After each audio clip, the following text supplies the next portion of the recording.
Bonjour chers téléspectateurs, amis du livre, de la lecture et de la culture d'expression française. La poésie laisse transparaître la dimension intrinsèque de l'auteur pour la dévoiler à ses lecteurs. Mais aussi, il y a un adage qui dit « L'âme n'a point de secret que la conduite révèle ». Ici, considérons la poésie comme étant une expression comportementale que communicationnelle. Aujourd'hui, sur notre table, un ouvrage très intéressant qui s'intitule « Cris des vies ». Il a été publié aux éditions Albatros à Kinshasa l'an 2007. Quant à son auteur, sachez qu'il est diplômé en médecine de l'université d'Ouloudag en Turquie, travaillant présentement en République démocratique du Congo comme médecin généraliste. Il est cofondateur et coordonnateur principal d'Elongo Elonga, une organisation non gouvernementale de développement congolaise de santé, d'éducation et environnement. Il est aussi médecin scolaire à l'école internationale turco-congolaise. Il s'agit du docteur Mbaye Kabouaï Serge. Docteur, bonjour. Bonjour, monsieur Alain Mabiala. Bienvenue dans Bibliothèque francophone sur Canal Congo. Merci bien, merci bien. Docteur, la première question qui nous vient à l'esprit, est celle de savoir comment vous expliquez que votre écriture en tant que poète ne comporte aucune terminologie médicale. Pourtant, vous êtes médecin et dans le livre, vous parlez des vies. Merci. La vie est d'abord une notion très vaste, une notion très large. Et il est important ici de l'appréhender pas seulement dans le sens biologique du terme, mais il faut comprendre la vie en tant qu'un ensemble de faits, un ensemble d'événements vécus sur une période de temps donnée. Donc, une expérience, en fait. Dans mon recueil « Cris de vie », j'ai l'intention de m'adresser à tous mes compatriotes, à tous les Congolais, en face de cette situation de crise, de chaos généralisé, systémique même. Et j'essaie d'éviter de créer des écarts. J'essaie le plus possible de masquer mon identité de médecin, pour ne pas, en fait, c'est simple, il ne faut pas léser, il ne faut pas frustrer, il ne faut pas repousser le lecteur qui n'a aucun lien avec le monde médical. Mais par contre, quelque part, de manière inaperçue, de manière non tapageuse, je crois avoir utilisé une démarche dictée par ma profession, ma formation médicale. C'est-à-dire, dans ce recueil, j'observe, je constate des faits et sans tergiverser, je pose un diagnostic. J'essaie d'y suggérer un remède, une médication. Donc c'est la démarche d'un médecin qui évite de se perdre, de s'égarer dans une masse de symptômes et qui va tout droit au but. Et aussi, si vous lisez attentivement quelques poèmes, là, j'ai essayé de recourir à certains concepts, à certains termes médicaux. Par exemple, dans le poème Niragongo, je dis que mon cœur est hypertrophié. Donc, je parle de l'hypertrophie cardiaque. Je dis que j'explose d'incontinence. Mais attention, ici, l'incontinence, ce n'est pas l'incontinence sexuelle, hein, ni urinaire. Hein. C'est en fait l'incontinence de l'amour. Hein. Mon cœur est rempli d'amour, il n'arrive pas à le contenir et une hypertrophie, c'est-à-dire il y a une augmentation de volume et en fin de compte il explose. Voilà. Alors, le premier poème que vous consignez dans le livre, dans votre recueil, s'intitule « Cris des vies ». Et lorsque nous le lisons, nous avons l'impression que vous faites un appel à un verbe utile pour nous rassurer les uns des autres dans un avenir commun plus radieux. Qu'est-ce que vous en pensez? Oui, un cri peut être l'expression d'une joie, d'une euphorie même, ça peut être une révolte, ça peut être un choc, une surprise, une douleur, une souffrance.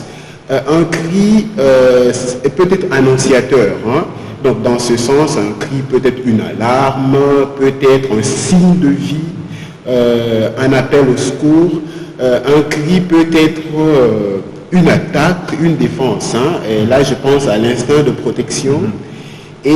on peut crier, en fait vous avez raison, on peut crier pour appeler, on peut crier pour captiver l'attention, et donc on peut crier en fait pour interpeller. Et là, le recueil Cris de vie est en train de porter un message de prise de conscience, d'éveil de conscience. La ceinture de Babel, lorsque nous l'avions lu, nous en sommes arrivés à l'interprétation selon laquelle c'est une équation paradoxale des relations entre les hommes qui, même lorsqu'ils proclament le même objectif, en arrivent à se traiter pour matérialiser ce dernier. Qu'est-ce que vous pouvez nous dire? En fait, Cris de Babel, c'est la représentation des ambitions démesurées, des folies, des délires dont on est capable devant l'opulence, devant le pouvoir. En fait, l'homme, quand il a le pouvoir, il a l'opulence, il a toutes les ressources possibles, la richesse, il a tendance à servir ses pairs, ses congénères. Donc, le poème de Babel, c'est l'asservissement de l'homme par l'homme. Et si il faut dire que c'est une lecture historique d'un régime autocratique et totalitaire qui a opprimé notre peuple pendant plus de 3 décades. Alors, dans Testament, je vais lire un extrait. Ceci, regarde-moi en face, quoi que j'aurais été, impudique, immoral, malhonnête, criminel, méchant, jeteur de mauvais sort, étaler l'impunité, déballer mon immoralité, répondre ma malhonnêteté, brandir mes crimes, dévoiler ma méchanceté, révéler ma sorcellerie, éventer mon bon indigestion, délier vos cœurs, lier vos langues, et parlez-moi cette chapelle d'hypocrisie, au lieu de m'y canoniser, plutôt déterrer entrer de nouveau un vrai saint. Moi, inhumez-moi dans les sens plus complets. Là, c'est comme si c'est une instruction de toute la bonté que l'on couvre les fins après la mort, après sa mort, par les violents. Vous vous votez contre ça? C'est l'hypocrisie. Oui, monsieur Mababial, je vais essayer de répondre par une question que je continue à me poser dans mon esprit. Est-ce qu'il est plus facile, il est plus aisé de témoigner de la solitude, de la bonté à quelqu'un, de l'aimer, de l'honorer, de respecter, de l'assister à sa mort plutôt que de son vivant? C'est une question que je me pose. Est-ce que l'honneur devient honneur en lettres majuscules à la disparition de quelqu'un? Est-ce que la dignité devient dignité en Italie ou en caractère gras pendant le deuil ou les funérailles de quelqu'un? Et si la réponse est oui, si nous répondons par l'affirmative, alors moi je dirais que tout ça, ceci n'est qu'une scène spectaculaire. Et en fait cette mascarade, c'est un cynisme, c'est une fouguerie, une duplicité que je suis en train de dénoncer dans le poème Testament. Alors, il y a un poème sur lequel nous attaquons, ça s'intitule Notre enfant, et là je vais lire un extrait, des extraits pertinents. Dites, je connais ces enfants convertis en marchandises sexuelles, qui n'ont qu'un sur leur vie, qui vivent le malheur d'avoir été enfants. Je connais des enfants nés et vivant sous la guerre, pour qui la guerre est une culture, la mort un jeu simple. On surnomme certains enfants soldats, le maquis, c'est la récolte, c'est qu'ils ont de chair, le rare. Je connais des enfants de la misère et de la galère, martyrés par la maladie, la malnutrition et la famine, détenus par un gros contre l'autre. Je connais ces enfants qui vivent dans des ghettos, dans un foyer monoparental, parfois dans un univers menacé par la polygamie. On peut être qu'un ballon, un petit terre de jeu. Leur salut repose dans le sport ou la musique, la violence, la drogue, la mafia et la prostitution. Autant de chemins mènent à Rome. Je connais ces enfants qui étaient forts, mais tout mal. Personne d'autre que Dieu les envoie. Il fait pour pouvoir vivre, exister dans un monde qui s'enferme hermétiquement. Je connais millions d'autres enfants, mais eux aussi crient. Évidemment, il y a l'autre partie du poème que les téléspectateurs peuvent peut-être découvrir en se procurant ces livres. Mais lorsqu'on lit le poème seulement traité, c'est de la compassion de l'humanité face à l'enfance désœuvrée et abandonnée par rapport à ceux qui vivent sous le toit encadré et mis dans les structures de socialisation, leur permettant évidemment d'émerger d'être des bons citoyens. Tout à fait. Dans le recueil Cris de vie, j'essaie de proposer des clés de solution à la crise congolaise. Et entre autres, j'ai dit qu'il faut réhabiliter l'enfant congolais, la réhabilitation de l'enfant, la réhabilitation de la femme dans son rôle de femme et de mère, la restauration de la famille et des valeurs familiales. Et ainsi, on pourra aboutir à la restauration nationale une fois la famille restaurée. Mais il faut avoir assez d'honnêteté pour reconnaître aussi qu'aujourd'hui, le droit parental est devenu ou bien resté une sorte de squelette, une sorte de base. La délinquance, dans le même poème, je l'ai dit, la délinquance, le vagabondage se sont infiltrés comme une gangrène dans le droit parental. Le droit parental plus la référence éthique. Et non, malheureusement, il ne l'est plus. C'est réalité. Hein. Dans le type de vie, je place comme un photographe. Je tire une photo de la société. Je n'invente rien. C'est une photo que je tire de la société et que je représente. Alors, l'autre poème, c'est le cauchemar. Nous l'avions lu, mais prenons toujours un extrait pour illustrer aux spectateurs. Vous dites souvent renforcé, neutralisez cette foi fatale, si souvent renforcée des neiges. Cette nuit de neige qui vient l'embêter, couvrant les toits, les voitures, obstruant le passage. Qu'elle est mal propre à la route, glissant de sur toi, dépêche mon soleil, c'est froid et sadique criminel. Une rancune évidente, il m'en veut. Ne me laisse pas seul me décler ma bouche pour gagner. Sinali, Ili, Kalizi. Y apprendre la langue de Mustafa Kemal Atatürk. Il se pose catégoriquement que j'aille à mon sport, que j'ai envie chez des amis, que j'achète du pain, que j'aille adorer mon Dieu. Ce que je lis ces poèmes-là, il y a quand vous évoquez votre soleil, mon soleil, c'est l'évocation de nostalgie par rapport à votre vie, votre difficile adaptation dans une sur terre étrangère. Il y a encore un autre poème, Retour du fils aîné, où vous parlez d'un concept que j'ai beaucoup apprécié, l'exil-prison.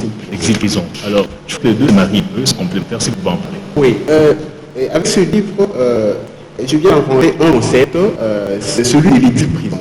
L'exil-prison, c'est une réalité d'où les temps. C'est une réalité qui existe toujours, mais que j'ai essayé de représenter par cette terminologie, ce concept exil-prison. En fait, l'exil-prison, c'est l'ensemble des conditions très difficiles, c'est l'ensemble des situations contraignantes, presque carcérales, dans lesquelles nos compatriotes vivent en diaspora, en expatriation ou à l'étranger. L'exil-prison, c'est toute raison qui peut engendrer le refus, l'incapacité, la difficulté de retour au pays natal. Alors, quand on vit à l'expatriation, l'adversité commence d'abord par la nature, les conditions climatiques. Avant d'être un problème d'immigration, un problème de séjour, de résidence, un problème d'intégration sociale, vous sentez que la nature déjà est contre vous, les conditions climatiques. Il faut pouvoir vivre sous un climat hivernal à moins 10 degrés Celsius, moins 30 degrés Celsius, pour comprendre la valeur de ce soleil tropical, ce soleil équatorial, nous cachions infernal. Alors, il y a dans Magellan, notre poème qui est concis dans le livre, Magellan. J'aimerais un peu lire tout le temps parce que ceux qui suivent aient un peu une idée de quoi nous parlons. Magellan est un homme d'Afrique, il dégage que votre curiosité par rapport au monde, c'est par la musique, la quintessence même existentielle africaine, c'est par la musique. Alors, je fais une petite lecture pour permettre à ceux qui nous suivent à la maison d'avoir une idée, et c'est donc, Magellan, les hommes comprennent que nous sommes en train de fêter un ouvrage, un recueil de poèmes, donc vous comprenez que nous sommes, voilà, Magellan. Je veux le lire comme ça vous aurez une idée. J'ai envie de parcourir mon réfléchir aux unes plus éloignées, d'où j'ai naturellement la musique. Dans de nombreux coins du monde, j'en sais jongler avec les percussions. Tord des instruments corps, ils parlent dans les instruments avant. J'aimerais aller à leur rencontre, écouter et contempler ces musiciens. Je rêve, j'ai envie d'errer et de découvrir. La musique peut voyager, docteur? Tout à fait, hein, tout à fait. Dans ma petite expérience de vie, j'ai réalisé ou j'ai compris que la musique est vraiment un langage universel. Hein. Si vous prenez 4 percussionnistes ou guitaristes de pays différents, de langues différentes, de cultures différentes, et ils peuvent pas communiquer avec un seul mot, vous les mettez ensemble, et ils peuvent harmonieusement, en communion, jouer pendant 2 heures, sans communiquer, sans utiliser un seul mot. La musique peut contribuer à la paix dans le monde. Tout à fait, tout à fait. Alors ici, en Afrique, le rôle de la musique est encore plus fort. La musique, c'est un langage particulier à travers lequel vous exprimez tout. Hein. Vous exprimez vos joies, vos inquiétudes. La musique, aujourd'hui, malheureusement, est en train de véhiculer aussi la dépravation morale, l'assoupissement, l'engourdissement. La musique est en train d'endormir, de livrer. Donc, tout ça est compris, hein, contenu dans le rôle de la musique en Afrique. Et ici, je suis en train de poser la question du rôle positif de la musique dans un pays en crise, dans dans une situation chaotique qui nous caractérise. Je me demande, je me dis, est-ce que la musique ne peut pas être utilisée dans l'éducation des masses? Est-ce que la musique ne peut pas être utilisée dans la recherche de la paix, comme vous le dites? Est-ce que ce sont des questions que je me pose? La musique, c'est une force, c'est un certain pouvoir que nous devons savoir bien gérer et utiliser à bon escient. Alors, une question, en d'Afrique, d'après chaque spectateur, le docteur Mike Aboisser, j'écris D ostrophe A tréunion F R-I-C. C'est un néologisme, docteur. Ça veut dire pourquoi. En fait, je n'ai pas inventé ce néologisme, je dois le dire clairement. Je l'ai emprunté à un courant littéraire qui existe chez nous, c'est le nouveau. Et donc, il y a un courant, les poètes renouveau. Depuis plusieurs années, les poètes renouveau utilisent Afrique de cette façon-là. L'Afrique, c'est en fait un continent africain. Et donc c'est pour souligner le paradoxe, un continent riche en ressources, mais pauvre en réalité. C'est ce que j'avais compris, une imagination. Une imagination qui peut sur les hommes pour elle. Alors, il y a un autre poème, c'est intitulé Fils d'Inganika. Je vais le lire. Vous dites ceci, qui a ainsi provoqué l'acte. En aucune je l'ai si enragé. Depuis que je suis dans cette région, pareil frère ne s'est manifesté. Ma pure ne multiplie pas, celui des danses du vent et des vagues. Le Tanganyika est immense et très profond. Ses limites ne laissent rien voir, rien d'autre sinon en Tanzanie, la cible de l'incontournable Kilimanjaro. Le Tanganyika est périlleux, sa sauvagerie mondialement réputée. Viens à mon aide, épargne-moi vie. Je m'ai hâte de franchir Kirungu, cultiver encore les Russes. Kamilama, j'ai couru après, au pied du mont Murum, constaté la foi des habitants de Mouba est-elle vivante? A-t-elle su déplacer même quelques centimètres? C'est comme si vous mettiez en exergue quelque part vos origines dans le Congo profond et de rien. Ici, j'essaie plutôt de rappeler et de partager un souvenir d'enfance inoubliable. Pour des raisons de service paternel, ma famille a dû déménager dans le pays, en RDC. Et c'est comme ça que nous sommes retrouvés à Clémy, vraiment, presque au bord du lac Tanganyika. Ma famille a vécu là pendant une année et moi j'ai eu la chance, l'occasion de traverser le Tanganyika, d'aller de l'autre côté à Moba. J'ai étudié une année à Moba. C'était une découverte merveilleuse. J'ai eu l'occasion, j'ai pu découvrir le peuple, la culture, la langue, la voix. Et donc c'est ces moments inoubliables que j'ai passé là-bas. Et moi je parle d'un incontournable Kilimanjaro en Tanzanie. De là où nous habitions au bord du lac Tanganyika, Académie était une belle ville de l'époque. Le Kilimanjaro était de l'autre côté en Tanzanie, on pouvait apercevoir sa silhouette. Le Kilimanjaro était en place, il ne bouge pas. Vous vous réveillez, vous dormez, vous couchez, vous réveillez le matin, il est toujours en place, il ne bouge pas. Alors, il y a deux poèmes sentimentaux dans votre ouvrage sur le pont de la Louga et un peu de toi. Je vais lire sur le pont de la Louga, vous dites ma belle, mon temps brûle d'amour pour toi, son souffle me met dans le regard, tout mon organe, tout me manque en son nourri.